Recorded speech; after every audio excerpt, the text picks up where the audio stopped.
সাম্প্রতিক বাংলাদেশ এটা আমাদেরকে নির্মাণ করতেই হবে।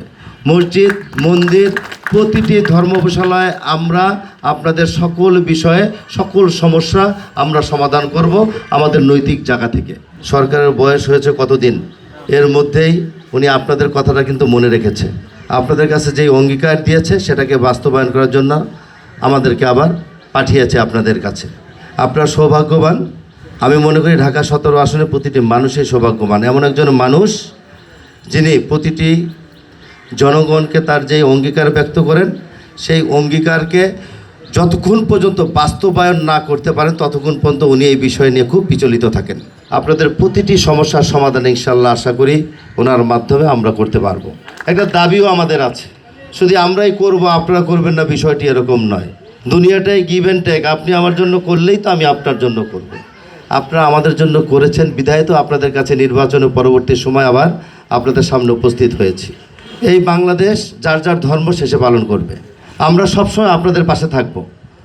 নির্ভয়ে আপনাদের ধর্ম আপনারা পালন করে যাবেন, তাতে কোনো সমস্যা নেই। যে কোনো বিষয়ে আপনারা আমাদেরকে জানাবেন। আমাদের স্থানীয় নেতৃবৃন্দরা আছেন, তারাও যদি কোনো কারণে আপনাদের প্রতি কোনো অন্যায় করে কিংবা বহিরাগত কিংবা আশেপাশের কেউ করে সেই বিষয়টাকে আমাদেরকে জানাবেন। সাম্প্রতিক বাংলাদেশ এটা আমাদেরকে নির্মাণ করতেই হবে। অনেক সময় বলতো যে বিএনপি এই করেছে ওই করেছে। এখন আপনারা যারা উপস্থিত, আপনারা ধানের শীষে যারা ভোট দিয়েছেন তারা কি স্বস্তিতে আছেন না? আপনারা উগ্রবাদী মৌলবাদী যারা আছে তারা যদি আজকে কোনো কারণে এখানে যদি এমপি হতো কিংবা প্রতিনিধি থাকতো তাহলে অবস্থাটা কী হতো আপনাদের বলেন? একবার চিন্তা করেন। এই চিন্তাগুলো আপনাদের আগামী দিনেও করতে হবে। আমরা আপনাদের পাশে আছি, থাকবো। আজকে যেভাবে ভবনটি সংস্কারের জন্য এখানে উপস্থিত ছিলাম, আর এই ভবনের এই মন্দিরের পাশাপাশি আরেকটা রিকোয়েস্ট ছিল, সেটাকেও আমরা বলেছি এটা পর্যায়ক্রমে আমরা করে দেব। মসজিদ, মন্দির, প্রতিটি ধর্মশালায় আমরা আপনাদের সকল বিষয়ে সকল সমস্যা আমরা সমাধান করব আমাদের নৈতিক জায়গা থেকে। বিকাশ পেমেন্টে 10,000 টাকার বেশি অফার। শপিং চলছে তো। আমাদের কাছে কোনো ধর্ম বর্ণ বিন্যাসে কোনো ধরনের আমাদের কোনো পার্থক্য নেই।